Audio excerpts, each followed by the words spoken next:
Halo juragan, di sini dengan Iqbal. Kali ini saya bakal review Samsung J7 Prime. Saya udah pakai Samsung J7 Prime ini sebagai daily driver saya selama kurang lebih 1 minggu. Nah, sekarang saya bakal ceritain pengalaman apa saja yang saya dapetin di Samsung J7 Prime. Kita langsung ke desainnya, Gan. J7 Prime punya desain yang Samsung banget. Bahan material belakangnya adalah metal yang solid dan kokoh. HP ini benar-benar presisi dan build quality-nya juga bagus banget. Memang ini udah ciri khas Samsung ya, Gan. Kalau HP Samsung tuh build quality-nya benar-benar diperhatikan biasanya.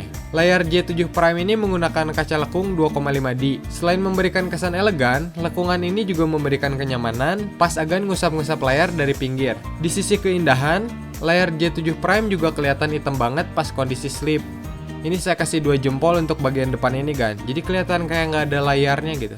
Atau bukan nggak kelihatan kayak ada layarnya, tapi kelihatan depannya tuh layar semua gitu. Peletakan tombol dan lubang nggak ada yang saya permasalahin, semuanya udah pas dan enak. Tombol power ada di bagian kanan, tombol volume ada di bagian kiri, lubang jack 3,5 mm ada di bagian bawah, port micro USB juga ada di bawah.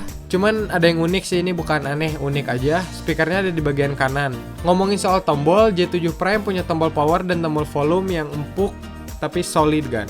Solid terus clicky. Ini bagus. Dan seperti biasa, Samsung selalu punya tombol fisik di bagian depan. Tombol fisik ini berfungsi sebagai tombol home dan pemindai sidik jari. Tombol ini benar-benar kerasa clicky, jadi kayak tombol power sama volume juga sama.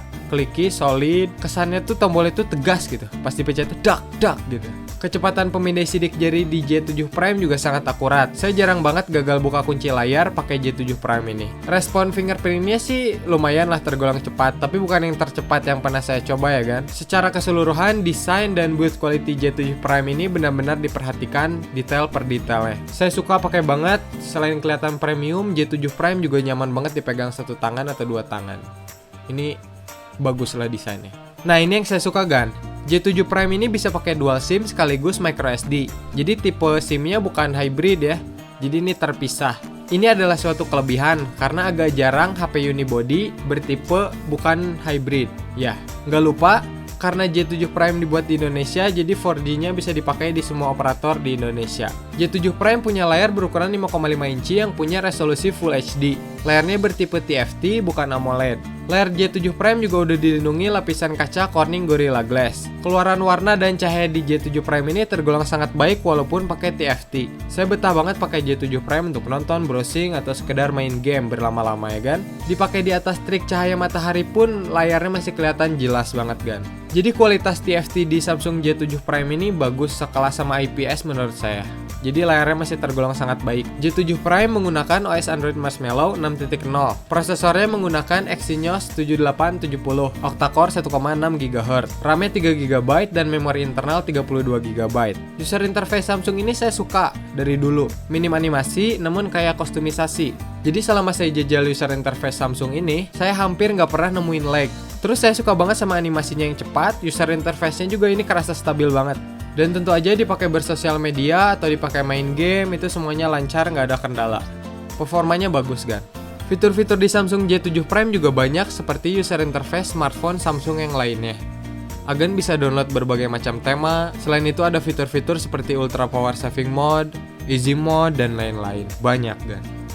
J7 Prime punya kamera depan 8 MP dan kamera belakang 13 MP. Keduanya punya bukaan lensa f/1.9, kan, yang bikin foto di kondisi low light bisa jadi lebih baik. Fitur di aplikasi kamera bawaannya juga kayak fitur seperti wide selfie atau selfie rame-rame itu ya, buat selfie rame-rame. Terus ada gesture shot, ada fitur beauty mode juga, itu mah pasti ada. Pencarian fokus dan shutter speed di kamera belakangnya juga cukup cepat, hampir nggak ada delay. Hasil kameranya juga terbukti, foto low light di J7 Prime ini sangat baik hasilnya. Itu karena bukan lensa f/1.9 itu tadi ya, kan. Hasil foto kondisi terang dan indoornya juga bagus sih. Jadi emang kamera belakangnya bagus, tergolong bagus. Berikut beberapa foto yang saya ambil pakai J7 Prime.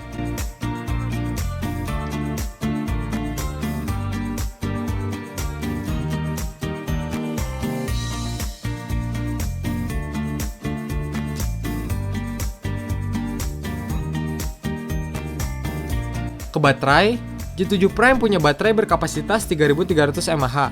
Mungkin karena softwarenya yang stabil, jadi performa baterainya ini bagus banget, walaupun cuma 3300 mAh. Saya sangat jarang kehabisan baterai di J7 Prime dalam satu hari. Biasanya bertahan 2 hari kalau pemakaian saya. Screen on time-nya mencapai 8 jam, tapi berubah-ubah tergantung pemakaian Agan juga ya kan?